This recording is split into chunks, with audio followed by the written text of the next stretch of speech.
J'appelle maintenant à la tribune Jacques Fourmanoir, vice-président de l'UNIFA, qui va présider cette première session. Merci Jacques.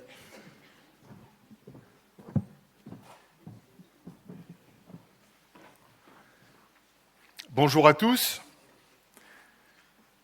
Je remercie le président du Comifère de m'avoir fait l'honneur de présider cette première session. Merci Lionel.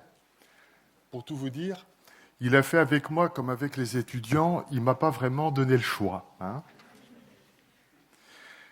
Je remercie Delphine Gay, présidente de l'UNIFA, de m'avoir fait confiance en me confiant cette mission qu'elle ne pouvait pas par elle-même remplir suite à un conflit d'agenda. Je suis membre du comité de direction de Timac Agro France, mais je me présente devant vous ce matin avec ma fonction de vice-président de l'UNIFA. J'espère d'abord que chacun d'entre vous va trouver intérêt dans les présentations que vous allez pouvoir entendre pendant ces 2h30 qui nous sont offertes. Cette session, innovante par son thème, comme vous l'avez compris, cette session pour traiter des matières fertilisantes dans un contexte international marqué par des crises successives, à nos yeux s'impose, notamment depuis les dernières rencontres de 2021. On a vu qu'entre 2021 et aujourd'hui, les crises ont été nombreuses et d'une ampleur rarement vécue jusqu'à aujourd'hui. Pour nous organiser et vous donner les éléments de cette première session va s'organiser autour de deux pôles majeurs. Le premier qui va vous présenter des éléments de géopolitique. Cette première session, premier thème, fera l'objet de 4 interventions. Une première intervention qui sera assurée par Armelle Gruher. Armelle qui est responsable du programme de la demande au sein de l'IFA. Elle va nous donner une vision monde en nous présentant un panorama du marché des matières fertilisantes niveau monde. Une deuxième intervention qui sera produite à distance par Fabien Santini de la Direction générale de l'agriculture au sein de la Commission européenne, qui lui va nous présenter les impacts des crises sur les productions agricoles et les risques sur la sécurité alimentaire. Troisième intervenant, ce sera Antoine Oxa, directeur général de Fertilizer Europe.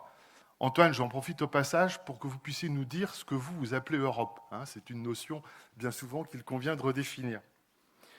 Antoine qui va nous présenter les leviers technologiques pour une relocalisation et une décarbonation de la production des matières fertilisantes. Et enfin, en présentiel aussi, Sylvain Pellerin, directeur de recherche à l'INRAE, qui lui va nous présenter les leviers agronomiques pour améliorer l'autonomie en azote à l'échelle des exploitations agricoles. Nous marquerons par une table ronde un temps d'échange entre vous et les intervenants qui se présenteront devant vous. On aura une demi-heure, et je l'espère, pour pouvoir répondre aux questions les plus nombreuses que vous voudrez bien établir, de façon à ce que toutes les questions que vous pourriez avoir sur les 4 interventions trouvent évidemment réponse. Et puis nous terminerons cette première session, pour être capable de prendre un déjeuner vers midi et quart, et vous laisser libre accès au poster, par 2 interventions, là, qui seront d'ordre plus technique, avec comme premier intervenant Aristide Aulou. Je ne sais pas s'il est parmi nous, je ne l'ai pas vu ce matin. Ah, il est là. Merci Aristide. Aristide Aulou, ingénieur recherche et développement chez Arvalis. Lui, il va nous présenter une optimisation de la fertilisation azotée à l'échelle des systèmes de culture dans un contexte économique tendu. Et puis nous aurons, comme intervention au niveau du matériel agricole, nous aurons Serge Nourry. Est-ce qu'il est là, Serge? Je ne l'ai pas vu non plus. Ah, pardon, Serge, merci, bienvenue. De Sky Agriculture, qui lui va nous présenter une optimisation des techniques d'épandage centrifuge comme gain d'efficacité des engrais. Alors j'espère que l'ensemble de ces interventions, encore une fois, trouveront intérêt à votre présence ce matin. Et pour démarrer, j'appelle avec moi Armelle. Armelle qui est là. Je vous laisse ma place.